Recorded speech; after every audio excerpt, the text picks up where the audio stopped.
వాళ్ళని app programme పెట్టి చైతన్యపరుస్తుంది. ఇప్పుడు పిల్లల ఫీజు రీయింబర్స్మెంట్ ఇబ్బందులను అనేక మంది పిల్లలు ఎంత ఇబ్బంది పడుతున్నారో ఒక రాష్ట్ర ముఖ్యమంత్రి ఒక హిట్లర్, ఆయన తానే చెప్పుకున్నాడు హిట్లర్ అని. ఆ హిట్లర్ ముఖ్యమంత్రి గారికి తెలంగాణ రాష్ట్ర ప్రజల యువత విద్యార్థుల బాధలు తెలియజేయడానికి తెలంగాణ గ్రాడ్యుయేట్ ఫోరం నుంచి మా మిత్రులందరూ రాకేష్ రెడ్డి గారి ద్వారా అనేక ప్రజా సంఘాలు అనేక పార్టీల ఆధ్వర్యంలో ఒక రౌండ్ టేబుల్ ప్రోగ్రాం ఏర్పాటు చేయడం జరిగింది. దాదాపు 2 గంటల 45 నిమిషాలు 2 గంటల 50 నిమిషాలు 3 గంటల పాటు సాగినటువంటి సుదీర్ఘ చర్చల్లో దాదాపు 28 మంది పాల్గొన్నారు. అందరూ వారి అభిప్రాయాలు తెలియజేశారు. ఏమైంది తెలంగాణ రాష్ట్రానికి? అద్భుతంగా ఉంది కదా రాష్ట్రం. 3 లక్షల కోట్ల రూపాయల బడ్జెట్లో ఈ 2-3 వేల కోట్లు సంవత్సరానికి 3-4 వేల కోట్ల కంటే ఎక్కువ కావాలి.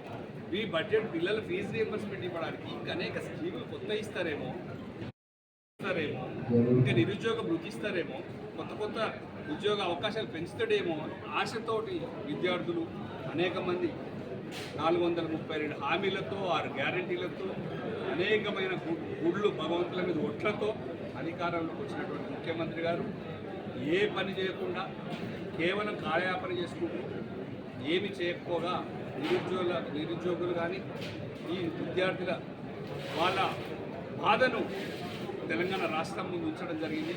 కనీసం ఇక్కడైనా సోయి తెచ్చుకొని నిన్నటికి నిన్న ఒక వారం నుంచి తెలంగాణ రాష్ట్రమే కాకుండా భారతదేశంలో ఢిల్లీలో జరుగుతున్నటువంటి నీట్ పేపర్ ఎగ్జామ్ లీక్ సంఘటనలు ఎదుర్కొని విద్యార్థుల ఆందోళన, దాని మీద కేంద్ర ప్రభుత్వమే దిగివచ్చి ఈరోజు ధర్మేంద్ర ప్రధాన్ గారు కూడా రాజీనామా చేయాల్సి వచ్చింది. ఒక భారతదేశ ప్రధాని 13 ఏళ్ల తర్వాత మోడీ గారు అర్ధరాత్రి పూట కూడా సెల్లో రికార్డ్ చేసి సమయాన్ని పాటించండి, నేనున్నాను, అన్యాయం కాదు, సిస్టమ్ క్రియేట్ చేస్తున్నాం, శిక్షిస్తాం అని చెప్పుకోవాల్సిన పరిస్థితి, చాలామందిని మేము జైల్లో వేసాం ఇంకా చూస్తున్నామనే పరిస్థితి, తల వంచాల్సిన పరిస్థితి ఒక కేంద్ర ప్రభుత్వానికి భారతదేశ ప్రధానికి వచ్చింది. తెలంగాణ రాష్ట్ర ముఖ్యమంత్రి గారు వెంటబడడం, విద్యార్థులు వెంటబడితే తల వంచడం పెద్ద కష్టమేం కాదు. విద్యార్థుల ఆవేశానికి గురి కాకముందే, ఆవేశానికి లోను కాకముందే ఇప్పటికైనా పిల్లల కోసం ఫీజు రీయింబర్స్మెంట్ మొదలు పెట్టండి, ఇవ్వండి. ఒక్కసారి కాకపోతే దఫాలుగా ఇవ్వండి. ముందు 2-3 వేల కోట్లు ఇవ్వండి. ఎందుకంటే పిల్లలకు సర్టిఫికెట్లు ఇవ్వట్లేదు కాలేజీ యాజమాన్యాలు కానీ ఎవరు కానీ, టీసీలు ఇవ్వట్లేదు, మెమోలు ఇవ్వట్లేదు, పై చదువులకు ఇబ్బంది అవుతుంది. కేసీఆర్ గారు ఇచ్చినటువంటి ఓవర్సీస్ లోన్స్ కూడా ఆపారు. నిరుద్యోగం గుర్తిస్తాన్నారు, అది ఇవ్వలేదు.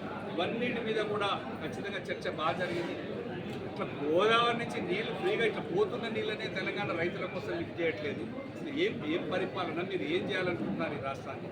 విద్యార్థులను నేర్పిస్తుంటే, రైతులను నేర్పిస్తుంటే, అందరినీ వ్యాపారస్తులు ఇబ్బంది పడుతుంటే ఏ ఒక్క వర్గం కూడా హ్యాపీగా లేరు. ముఖ్యమంత్రి గారు మీరు ఆలోచించండి, ఇది కరెక్ట్ కాదు. అక్కడ ధర్మేంద్ర ప్రధాన్ గారు రాజీనామా చేశారు.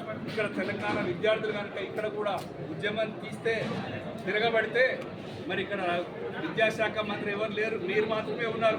విద్యాశాఖ మంత్రి గారు రిజైన్ చేస్తారా, ముఖ్యమంత్రి గారు రిజైన్ చేయాల్సి వస్తుందో మరి ఆలోచించుకోండి. ఎందుకంటే విద్యార్థుల పాపం మనకు అవసరం లేదు. ఖచ్చితంగా కూడా వాళ్ళని ఇబ్బంది పెట్టకుండా వాళ్ళకి న్యాయం చేయాలి.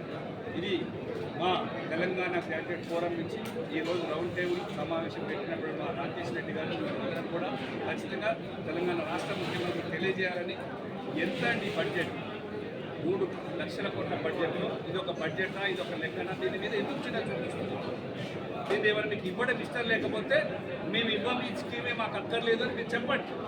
టీఆర్ఎస్ పార్టీ అధికారంలోకి వచ్చినాక మొత్తం ఫీజు రీయింబర్స్మెంట్ ఒక్కసారి ఇచ్చే విధంగా మేము మా మొత్తం ప్రజాప్రతినిధులు, మా వర్కింగ్ ప్రెసిడెంట్ కేటీఆర్ గారి ద్వారా కేసీఆర్ గారు చెప్పించి దాని మీదనైనా మేము డిస్కషన్ చేసి ఒక నిర్ణయానికి వస్తాం. అదైనా చేయండి. మేము ఇవ్వలేము, మేము ఇవ్వము అనైనా చెప్పండి. ఇస్తామని చెప్తారు, ఇవ్వరు. పిల్లలు ఇబ్బంది పడుతున్నారు, వాళ్ళ జీవితాలు ఆగమ్య గోచరం కాకముందే ఇప్పటికే చాలా సంవత్సరాలు 2.5-3 సంవత్సరాలు ఇబ్బంది పడుతున్నారు. దాన్ని శ్రద్ధ తీసుకోవాలని చెప్పాల్సి ఉంటుంది. జై తెలంగాణ.